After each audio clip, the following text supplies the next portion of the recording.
Hello साथियों, मैं BL लूणा मेरे यूट्यूब चैनल स्टडी टाइम में आपका हार्दिक स्वागत करता हूं। हम जो पत्र जो साहित्य था उसके अंदर हमने अर्थशास्त्र के पत्र, विज्ञप्ति, परिपत्र, निविदा, ज्ञापन और जो अधिसूचना हमारे सिलेबस में थे उनको हमने अच्छे से देख लिया। उनके कौन कौन से पॉइंट है, उनका जो महत्वपूर्ण जो प्रारूप बनता है उस प्रारूप से संबंधित जो एग्जाम में क्वेश्चन पूछे जाते हैं वो क्वेश्चन भी हमने देखे, किस प्रकार के क्वेश्चन एग्जाम में आते हैं। इसके बाद जो अगला हमारा टॉपिक था वो था जनसंचार के प्रमुख माध्यम और जो पत्रकारिता है। तो इनका हम महत्वपूर्ण जो क्वेश्चन है जो बार बार एग्जाम में पूछे जाते हैं, जो इनके पूरा इसको हम देखेंगे नहीं, बाकी इसमें से जो महत्वपूर्ण जो क्वेश्चन होते हैं वो क्वेश्चनों को हम देखेंगे। ठीक है, तो आज इस क्लास के अंदर हमने 50 क्वेश्चन लिए, वो 50 क्वेश्चनों को हम देखेंगे। तो अगर आप मेरे चैनल पर पहली बार विजिट कर रहे हो तो चैनल को सब्सक्राइब कर ले, बेल आइकन को ऑल पे प्रेस कर ले, ताकि जब भी मैं कोई नया वीडियो अपलोड करूं तो उसका नोटिफिकेशन आपको तुरंत मिल सके।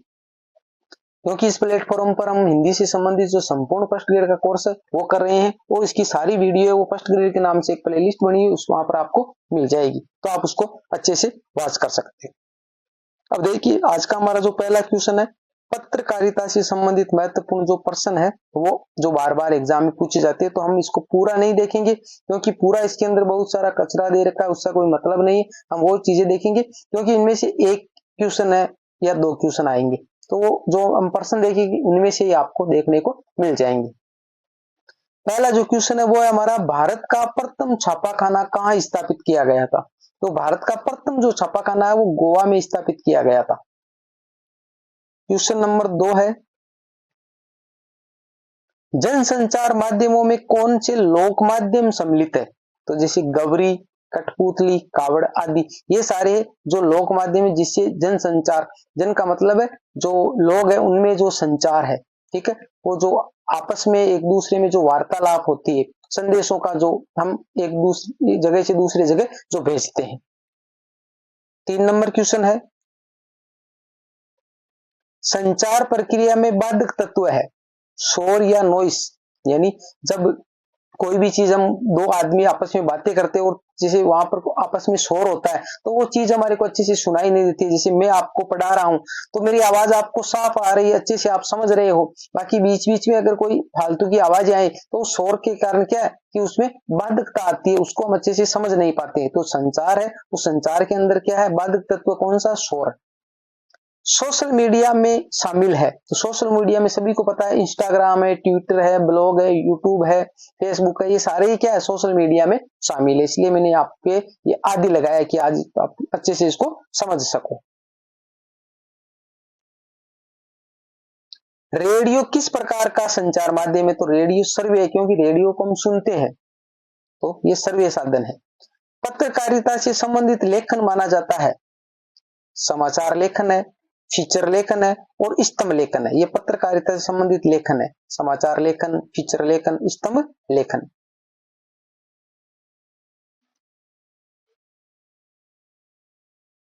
आगे हमारा है, सफल रेडियो नाटक लिखने के लिए क्या आवश्यक है? तो देखिए 2 पॉइंट आवश्यक है। एक तो सही कहानी का चयन करना, यानी जो सफल रेडियो जो नाटक लिखते हैं, रेडियो पे जो नाटक आते हैं उसको क्या सिर्फ हम सुन सकते, देख नहीं सकते, तो उसके लिए एक तो सही कहानी का चयन करना चाहिए, किस प्रकार की कहानी है जो हम उस पर सुनाएंगे। दूसरी, पात्रों की संख्या सीमित रखना, क्योंकि उसके अंदर पात्रों की संख्या ज्यादा होती है तो कंफ्यूजन होता है, उसको अच्छे से समझ नहीं, तो उसके अंदर पात्र है उसकी संख्या सीमित होनी चाहिए ज्यादा। जिस प्रकार हम नाटक पर्दे पे दिखाते हैं तो उसमें पात्रों की संख्या ज्यादा हो सकती है, पर रेडियो में जो नाटक होते हैं उसमें पात्रों की संख्या सीमित। अवधि की सीमा का ध्यान रखना, ज्यादा लंबा भी नहीं होना चाहिए, वो छोटे स्तर पे होगा तो उसको सुनना लोग पसंद करेंगे, लंबा होगा तो उससे बोरिंग महसूस होगी, इसलिए वो सुनेंगे नहीं। तो इसमें क्या है, एक तो सही कहानी का चयन करना होता है रेडियो पे नाटक लिखने के लिए, पात्रों की संख्या वो सीमित होनी चाहिए, अवधि है वो भी, समय सीमा वो भी कम होनी चाहिए। आगे देखिए, टेलीविजन किस तरह का माध्यम है? तो सर्वदर्शी, टेलीविजन में हम देखते भी हैं और सुनते भी है। विशेष रिपोर्ट के प्रकार होते हैं, तो विशेष रिपोर्ट के 4 प्रकार होते हैं। एक तो होता है खोजी रिपोर्ट, इन डेप्थ रिपोर्ट, विश्लेषणात्मक रिपोर्ट और विवरणात्मक रिपोर्ट। ये विशेष रिपोर्ट के 4 प्रकार होते हैं। संचार क्या है, यानी संचार है वो किसे कहते हैं? तो संचार एक जीवंत अंतर क्रियात्मक प्रक्रिया है। संचार क्या है? जीवंत अंतर क्रियात्मक प्रक्रिया, यानी दो जो हमारे जो दो आदमी होते हैं जिसके बीच में आपस में हम बातें करते हैं, ठीक है, तो एक दूसरे हम क्या कि विचारों का आदान प्रदान करते हैं, तो वो भी एक संचार ही है। जन संचार के माध्यम है आकाशवाणी, दूरदर्शन, इंटरनेट, इनके द्वारा हमारे को सूचना प्राप्त होती है, तो ये सारे जन संचार के माध्यम है। क्वेश्चन नंबर हमारा 12 है, जन संचार की विशेषता नहीं है, तो इसके अंदर जो नहीं है वो काट लीजिए, यहां पर है जन संचार की विशेषताएं है, तो जन संचार में प्रसारित संदेश की प्रवृत्ति सार्वजनिक होती है, ये विशेषता है जन संचार की। उनमें ढेर सारे द्वारपाल होते हैं, ये भी है। जन संचार माध्यम चलाने के लिए औपचारिक संगठन की जरूरत है, ये भी है। तो ये तीनों पॉइंट है वो इससे संबंधित है जन संचार की विशेषताओं से। 13 नंबर क्वेश्चन देखिए,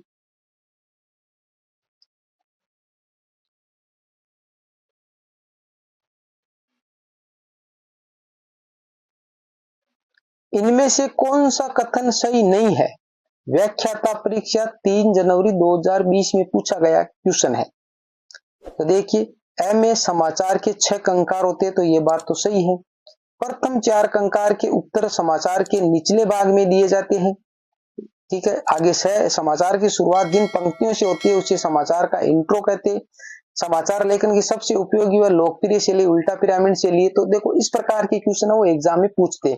तो इनमें देखिए कि जो समाचार है उसके अंदर 6 कंकार होते हैं, ये बात सही है। 6 में समाचार की शुरुआत जिन पंक्तियों से होती है उससे समाचार का इंट्रो कहते हैं। तो इंट्रो, बॉडी, समापन, ये 3 इसके भाग है। तो इंट्रो कहते हैं समाचार जहां शुरुआत होती है। समाचार लेखन की सबसे उपयोगी लोकप्रिय शैली उल्टा पिरामिड है। जिस प्रकार पिरामिड हम इस प्रकार बनाते हैं, इस प्रकार, तो इसमें उल्टा पिरामिड का मतलब हो गया कि जो ये इस प्रकार है, इस प्रकार शैली काम में ली जाती है। इस प्रकार शैली काम में लेने का मतलब है कि पहले जो है वो महत्वपूर्ण जो बात है वो पहले कह दी जाती है, फिर इस प्रकार नीचे नीचे आती है, तो उल्टा पिरामिड शैली में बनाते हैं।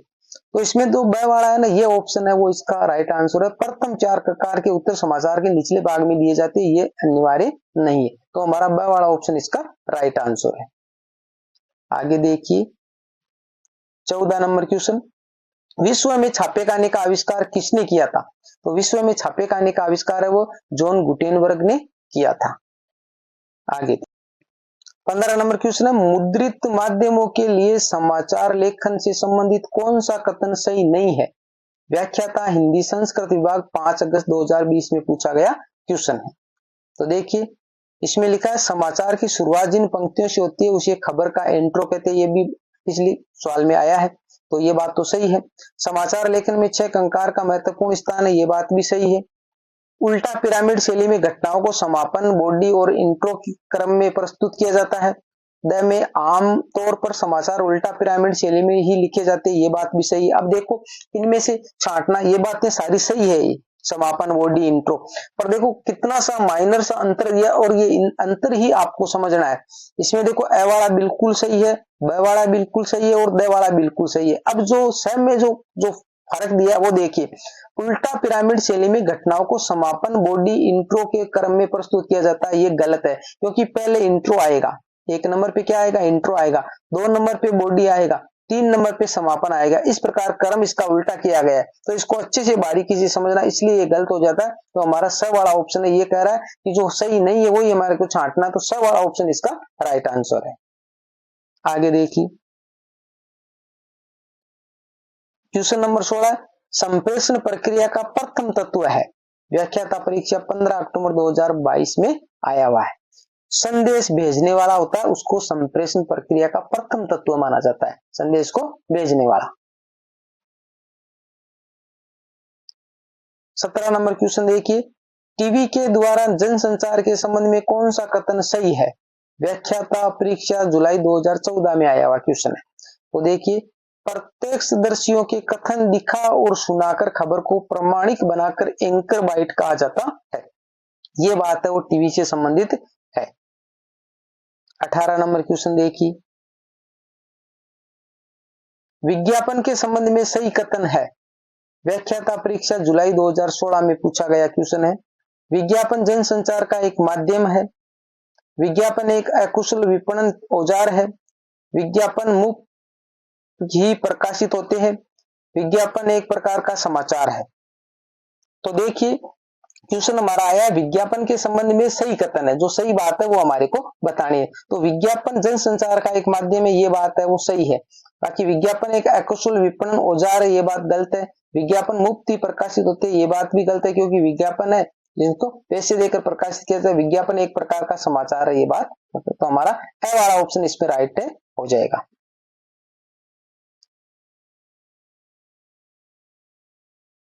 भारत में इंटरनेट पत्रकारिता का प्रारंभ कब हुआ? 1993 ईस्वी। बाकी 1900 विश्व में 1982 से प्रारंभ हो गया, तो भारत में 1993 ईस्वी से आया है। तो विश्व की हम बात करें तो जो हमारा जो इंटरनेट पत्रकारिता है वो तीसरा दौर चल रहा है विश्व के हिसाब से, और भारत के हिसाब से दूसरा दौर चल रहा है भारत में। आगे देखिए, संचार प्रक्रिया का सही क्रम कौन सा है? तो संचार प्रक्रिया में पहला जो होता है वो संचारक स्रोत, जो भेजने वाला, फिर माध्यम होता है कि कौन जो ये तो भेजने वाला है, ये फिर किस माध्यम से भेजेंगे, फिर हमारे को क्या भेजेंगे, जो संदेश की जरूरत पड़ेगी उसके अंदर भाषा कौन सी काम है, फिर हमारे को फीडबैक प्राप्त होता है। तो ये संचारक, माध्यम, संदेश, भाषा, फीडबैक, ये इसका क्रम होता है। भारत में वेबसाइट पर विशुद्ध पत्रकारिता करने का श्रेय किस साइट को जाता है? यह है तहलका.com।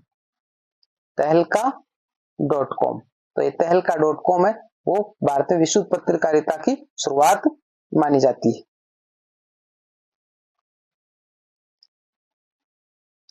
22 नंबर क्वेश्चन है, संचार प्रक्रिया का पहला चरण कौन सा माना जाता है?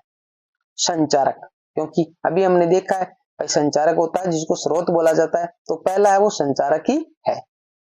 ऑल इंडिया रेडियो की स्थापना कब हुई थी? 1936 ईस्वी में। ऐसे ही क्वेश्चन है वो पूछे जाएंगे, इसमें ज्यादा कोई लफड़ा नहीं है, एक आध क्वेश्चन आएगा, तो ये जो सारे हम क्वेश्चन करें उनमें से आपको क्वेश्चन मिल जाएगा। हम इन क्वेश्चनों के माध्यम से पूरे टॉपिक को कवर कर लेंगे। इस समय विश्व स्तर पर इंटरनेट पत्रकारिता का कौन सा दौर चल रहा है? तो तीसरा दौर चल रहा है, मैंने आपको बता दिया था कि तीसरा दौर चल रहा है, जो 1982 से 92 तक था, फिर 1993 से लेकर आगे चला 2002 तक, और फिर 2003 से आगे, तो ये इस प्रकार चल रहा है। हिंदी में नेट पत्रकारिता किससे प्रारंभ हुई? वेब दुनिया से। हिंदी में नेट पत्रकारिता किससे प्रारंभ हुई? वेब दुनिया से।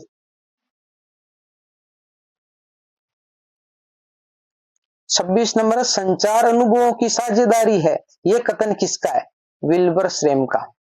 तो ऐसे जो परिभाषा है वो भी याद रखनी है। संचार अनुभवों की साझेदारी है, ये कथन विल्बर श्रेम का है। नई दुनिया समूह से प्रारंभ हुआ ये पोर्टल हिंदी का संपूर्ण पोर्टल है, कौन सा है? वेब दुनिया। 28 नंबर क्वेश्चन है, मीडिया की भाषा में बीट का क्या अर्थ है? तो बीट का अर्थ होता है क्षेत्र। बीट का अर्थ क्या होता है? क्षेत्र। जिस प्रकार हमारे पुलिस में होता है ना बीट प्रभारी, जो जिस क्षेत्र का होता है उसको बीट प्रभारी बोला जाता है। बीट का मतलब क्षेत्र होता है, तो वही मीडिया की भाषा में होता है। आगे देखिए, देखिए बीट का मतलब है वो क्षेत्र होता है। समाचार लेखन में किस शैली का प्रयोग किया जाता है? उल्टा पिरामिड शैली का प्रयोग किया जाता है। संचार प्रक्रिया के प्रमुख चरण कितने होते हैं? तो ये 5 चरण होते हैं संचार प्रक्रिया। कौन कौन से? एक तो होता है स्रोत, जिसको संचारक बोला जाता है, फिर माध्यम होता है, फिर संदेश होता है, फिर प्राप्तकर्ता होता है, और फिर फीडबैक होता है। तो ये जो संचार के हमारे 5 चरण होते हैं। 31 नंबर देखिए क्वेश्चन, भारत में कौन सा हिंदी अखबार प्रिंट रूप में उपलब्ध नहीं होकर केवल इंटरनेट पर उपलब्ध है? प्रभासाक्षी। यानी प्रभासाक्षी जिस प्रकार हमारे अखबार आते हैं उस प्रकार न आकर सिर्फ इंटरनेट पर ही उपलब्ध है, यानी इसके जो हमारे पेज आते हैं अखबार के उस प्रकार ये छपकर प्रिंट होकर नहीं आता है। सर्वाधिक खर्चीला जनसंचार माध्यम कौन सा? इंटरनेट। इंटरनेट में सर्वाधिक ज्यादा खर्चा आता है।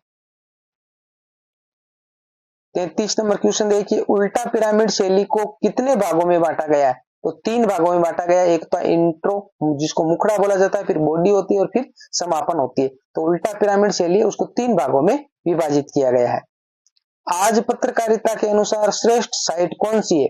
बीबीसी लंदन, जो इंग्लैंड की एक समाचार सेवा है। इसकी स्थापना 18 अक्टूबर 1922 ईस्वी को जॉन रेथ ने की थी। तो बीबीसी लंदन है वो श्रेष्ठ साइट है।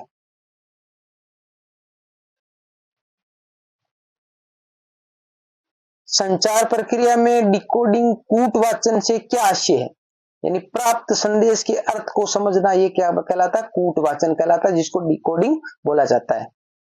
टेलीविजन न्यूज में एंकर बाइट से क्या आशय है, आगे देखिए। तो एंकर बाइट का मतलब है एंकर द्वारा किसी भी न्यूज को संपूर्णता से दिखाना, प्रत्यक्षदर्शियों के कथन द्वारा न्यूज को प्रमाणित करवाना, ये एंकर बाइट कहलाता है।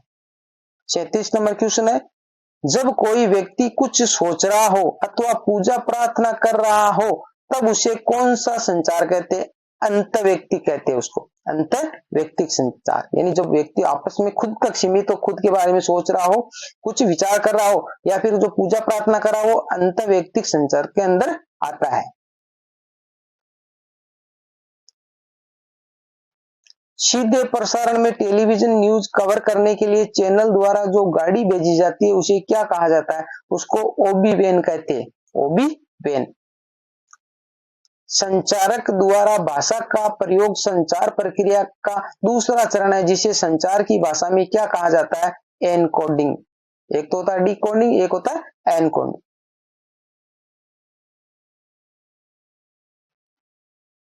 40 नंबर क्वेश्चन है, टीवी समाचार में जो वॉइस ओवर के साथ कुछ अतिरिक्त प्राकृतिक ध्वनियां भी सुनाई देती है उसे क्या कहते हैं, नेट या नेट साउंड कहा जाता है उसको, नेट भी कह सकते हैं या नेट साउंड, जो साइड में जो ध्वनियां हमारे को सुनाई देती है।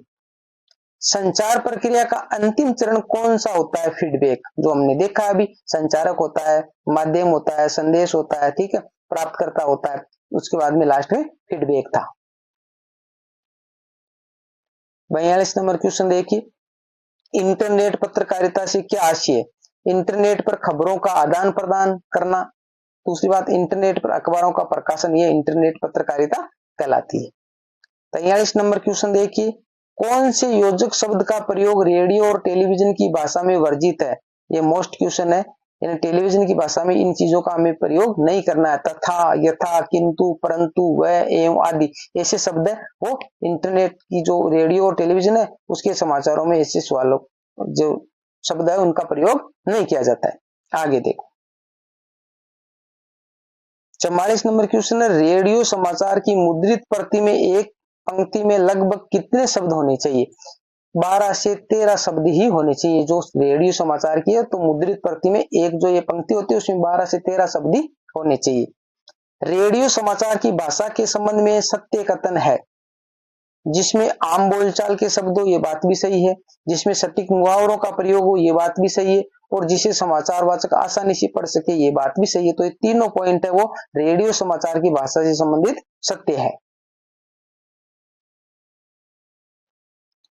46 नंबर क्वेश्चन है, इंटरनेट पत्रकारिता का प्रथम दौर किस अवधि को माना जाता है, 1982 से 1992 जो मैंने आपको बता दिया है। तो विश्व स्तर पर 1982 से 1992 से इंटरनेट पत्रकारिता का प्रथम ये दौर माना जाता है। 46 नंबर क्वेश्चन देखिए, जनसंचार माध्यमों में द्वारपाल गेटकीपर से क्या आशय है, संपादक मंडल, उसे भी गेटकीपर कहा जाता है। प्रकाशित सामग्री का निर्धारण करता समूह होता है वो भी गेटकीपर है। प्रसारित सामग्री का नियंत्रण करता समूह होता है वो भी गेटकीपर है, क्योंकि जो भी समाचार हमारे तक पहुंचते वो सीधे ही नहीं पहुंचते, वो बहुत सारे स्टेपों को क्लियर करके हमारे तक पहुंचते। तो बीच में जो ये बीच में काम करने वाले होते हैं वो सारे है वो गेटकीपर या द्वारपाल कहलाते हैं। संचार प्रक्रिया में रिसीवर किसे कहते हैं, जो प्राप्त करता होता है रिसीवर उसे बोला जाता है, प्राप्त करता है उसको रिसीवर कहा जाता है। आगे हमारा 49 नंबर क्वेश्चन है, इंटरनेट पत्रकारिता को और किस नाम से जाना जाता है, तो वेब पत्रकारिता, साइबर पत्रकारिता और ऑनलाइन पत्रकारिता, ये सारे ही इंटरनेट पत्रकारिता के नाम है। संचार का प्रकार है, मौखिक संचार होते हैं, अमौखिक संचार होता है और समूह संचार होता है। तो ये सारे संचार है वो संचार के प्रकार है। तो इस क्लास के अंदर हमने 50 क्वेश्चन देखे, अगली क्लास के अंदर 50 क्वेश्चन देखेंगे, फिर अगली क्लास के अंदर 50, यानी का मतलब 3 क्लासों के अंदर इसके जो सारे जो क्वेश्चन है वो सारे क्वेश्चन देख लेंगे, और आपके ये 15-20 मिनट की जो क्लास होती है 1 घंटे के अंदर ये पूरी जो टॉपिक है वो कंप्लीट हो जाएगा, और इनमें से आपको जो क्वेश्चन एग्जाम में आएगा वो क्वेश्चन है पक्का देखने को मिल जाएगा। इसके अलावा आपको कहीं दूसरी जगह पढ़ने की जरूरत नहीं है। वीडियो पसंद आई है तो इसको लाइक करिए, आप लाइक नहीं करते हो लाइक जरूर करें। किसी भी प्रकार का डाउट कंफ्यूजन होता है तो आप मेरे को कमेंट कर सकते हो। मिलते हैं अगली वीडियो में, तब तक के लिए जय भीम, जय भारत।